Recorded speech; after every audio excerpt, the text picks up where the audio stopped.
नमस्कार, मैं कमलेश कबीर आपका एक बार फिर स्वागत करता हूं इस नए एपिसोड में। एक तरफ जहां भारतीय जनता पार्टी प्रधानमंत्री नरेंद्र मोदी ने 4,399 दिन, जवाहरलाल नेहरू के 4,398 दिन के रिकॉर्ड को तोड़ दिया निर्वाचित प्रधानमंत्री के तौर पर, तो भारतीय जनता पार्टी और एनडीए इसका जश्न मना रहा है। पूरे देश भर में आपने जो है वो अलग अलग विजुअल्स आज देखे होंगे।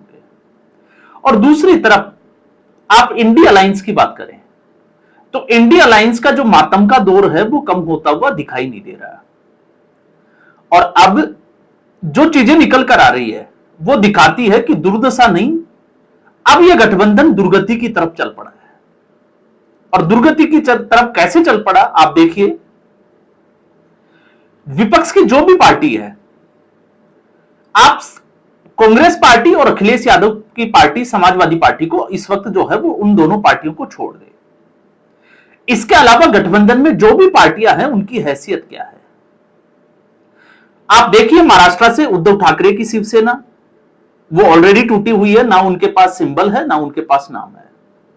शरद पवार के एनसीपी, ना उसके पास सिंबल है ना उसके पास अपना नाम है।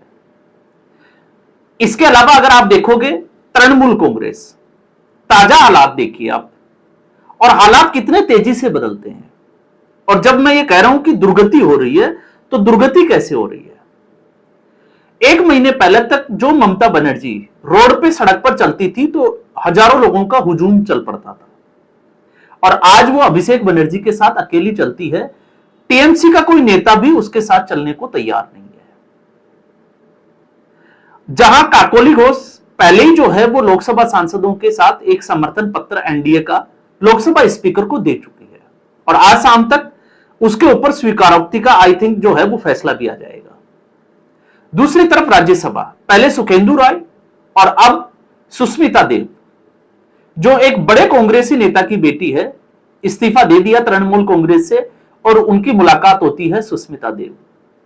लेकिन मामला यहीं नहीं रुकता। जब हम दुर्गति की बात कर रहे हैं तो दुर्गति की बात क्यों कर रहे हैं। याद करिए उद्धव ठाकरे की शिवसेना 2019 का चुनाव से ठीक पहले जब सीटों के बंटवारे को लेकर बात चल रही थी, तब अमित शाह तक को जो है वो मजबूर कर दिया था मातोश्री जाने के लिए। तो 2019 तक ठाकरे परिवार मातोश्री से बाहर नहीं निकलता था। किसी भी राजनीतिक दल के नेता को अगर उनसे मिलना है, बातचीत करना है, तो मातोश्री जाना पड़ता था। और 2019 के बाद जिस तरीके से तेजी से हालात बदले, हिंदुत्व को छोड़ा, भारतीय जनता पार्टी का साथ छोड़ा, और उसके बाद पार्टी टूट गई। उद्धव ठाकरे कोविड के समय बीमार पड़े, लेकिन राहुल गांधी मुंबई जाकर वापस लौट आए, हालचाल लेने नहीं पहुंचे।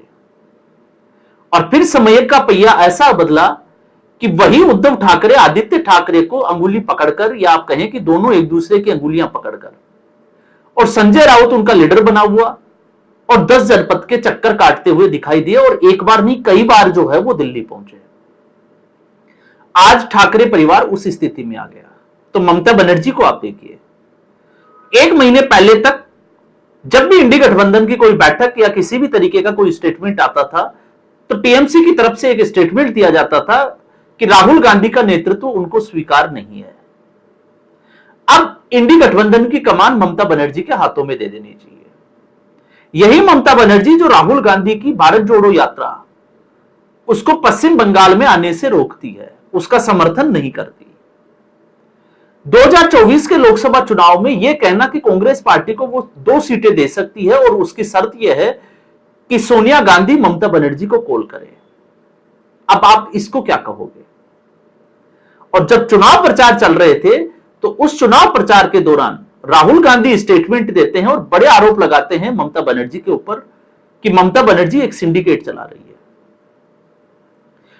ममता बनर्जी सांप्रदायिकता की राजनीति करती है और बैठे बैठे भारतीय जनता पार्टी की झोली में सत्ता डाल रही है। ये कुछ ऐसे स्टेटमेंट है जो राहुल गांधी की तरफ से दिए गए। और अब स्थिति क्या है। खबर यह है कि वही ममता बनर्जी खुद आगे चलकर पहल करती है कि इंडी गठबंधन की बैठक होनी चाहिए, दिल्ली पहुंचती है अभिषेक बनर्जी के साथ, और इंडी अलायंस की मीटिंग के बाद सोनिया गांधी के बंगले पर पहुंचती है मिलने के लिए। जिस दिन इंडिया अलायंस की बैठक हुई उस दिन भी गले मिलते हुए की जो है वो फोटो वायरल हुई। और आप देखिए सोनिया गांधी ने एक बड़ा ऑफर दे दिया। अब खबरें यह आ रही है कि सोनिया गांधी ने कांग्रेस पार्टी के राष्ट्रीय उपाध्यक्ष बनाने का एक प्रस्ताव दिया है ममता बनर्जी को, और शर्त यह है कि टीएमसी का विलय कर दे कांग्रेस पार्टी में। कांग्रेस पार्टी में कर सकती है टीएमसी और एनसीपी, शरद पवार, दो पार्टियां ऐसी है जो कांग्रेस पार्टी से ही निकली है। और शरद पवार तो पहले ही कह चुके हैं कि वो भी गांधीयन है और नेहरूइन है, यानी कि उनको गांधी और नेहरू पसंद है। तो कांग्रेस पार्टी आप समझ सकते हैं कि स्थिति क्या है। तो टीएमसी कर सकती है और अभिषेक बनर्जी, उनको कांग्रेस पार्टी के राष्ट्रीय महासचिव का ऑफर दिया गया है। ये खबरें जो है वो इस वक्त, और अभिषेक बनर्जी मिलने पहुंचते हैं राहुल गांधी से। तो आज स्थिति देखिए, एक महीने के बाद, एक महीने पहले तक जिनको राहुल गांधी का नेतृत्व स्वीकार नहीं था, आज भतीजा जो है वो राहुल गांधी से मुलाकात कर रहा है, उनके चक्कर काट रहा है, और ममता बनर्जी सोनिया गांधी के बंगले के पर चक्कर काटती हुई दिखाई दे रही है। और इसकी नौबत क्यों आई? इसकी नौबत इसलिए आई, जो मजबूत नेता थे, काकोली घोष, दस्तावर की आप बात कर सकते हैं, इसके अलावा जैसे अभी हमने सुष्मिता देव की बात की, सुखेंद्र राय की बात की, इनको आप छोड़ दीजिए। इसके अलावा मैं उन नेताओं की बात कर रहा हूं जिनमें एक है सायोनी घोष। सायोनी घोष कलाकार से टीएमसी की नेता बनी, एक तरीके से अभिषेक बनर्जी की आत्मा कह सकते हैं, अभिषेक बनर्जी की छाया कह सकते हैं। क्योंकि अभिषेक बनर्जी की अगर कोई विश्वसनीय कोई नेता है तो वो सायोनी घोष। और पूरे चुनाव प्रचार के दौरान दिल में काबा और आंखों में मदीना, यह स्टेटमेंट जो है वो बड़ा वायरल हुआ था। और आप देखिए, यही एक जो है वो आप समझ सकते हैं कि टीएमसी का बट्टा बिठाने वाले स्टेटमेंट आप ये कह सकते हैं। लेकिन उससे भी बड़ी ताज्जुब की बात होती है जब राघव चड्ढा ने 7 सांसदों के साथ में आम आदमी पार्टी छोड़कर भारतीय जनता पार्टी में विलय किया, तो इसी सायोनी घोष का एक स्टेटमेंट आया था, मैं चड्ढा नहीं हूं जो चड्डी बनकर रह जाऊं। आप समझ रहे होंगे यह किस तरीके का बयान था, स्टेटमेंट था कि कुछ भी हो जाए वो टीएमसी के साथ खड़ी है।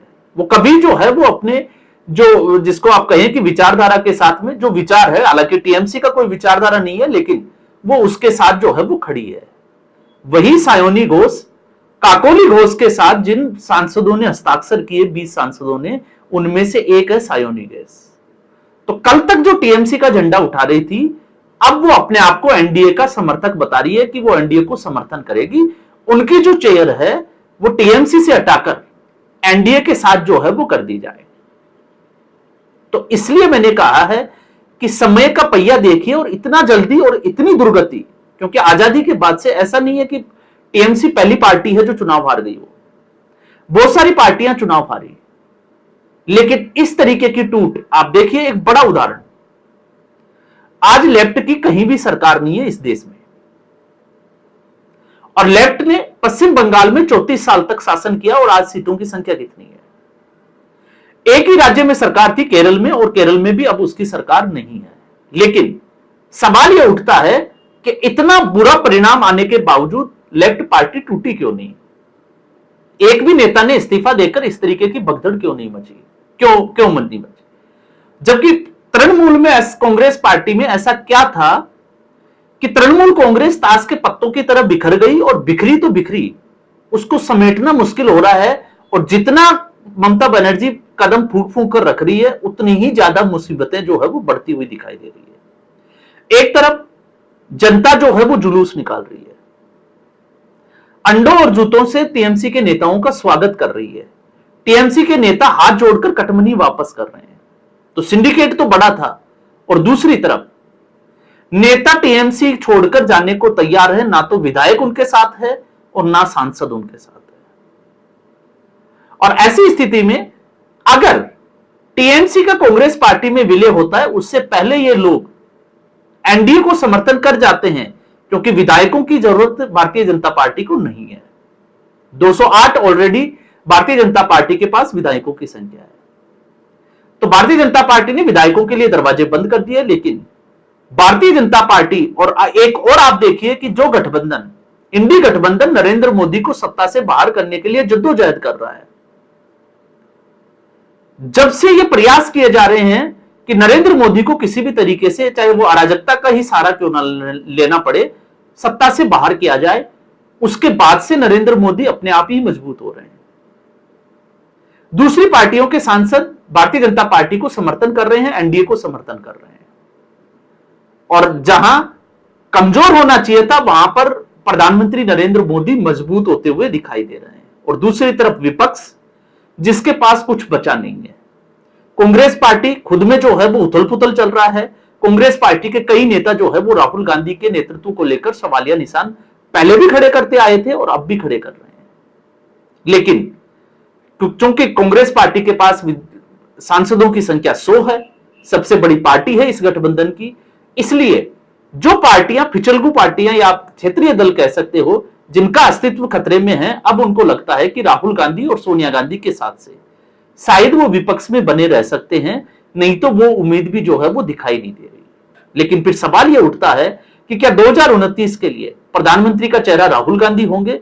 क्योंकि जब इस मुद्दे पर विपक्ष की राय ली जाती है तो फिर हर पार्टी से एक प्रधानमंत्री निकल कर आता है, और जब क्षेत्रीय दलों की बात आती है, जब उनको देने की बारी आती है, तो फिर कांग्रेस पार्टी वहां पर उनका समर्थन करने के बजाय उनको खत्म करते हुए नजर आती है।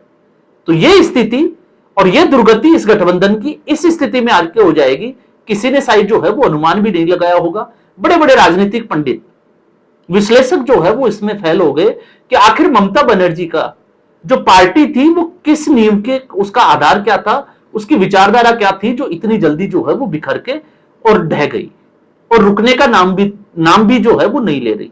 कोई विधायक, कोई सांसद सुनने को तैयार नहीं है।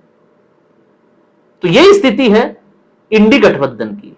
और दूसरी तरफ एनडीए गठबंधन, चंद्रबाबू नायडू का आप उदाहरण देखिए, नीतीश कुमार का उदाहरण देखिए, जैसा नरेंद्र मोदी कहते हैं वो वैसा ही करते हुए दिखाई देते हैं। तो यह फर्क है दोनों गठबंधन और उनकी विचारधाराओं में, और उनके जिस तरीके से राजनीतिक जो कार्यशैली है उसके ऊपर। तो आज के एपिसोड में बस इतना ही। उम्मीद करूंगा वीडियो एपिसोड आपको पसंद आया होगा। वीडियो को लाइक करें, शेयर करें, चैनल जरूर सब्सक्राइब करें। धन्यवाद।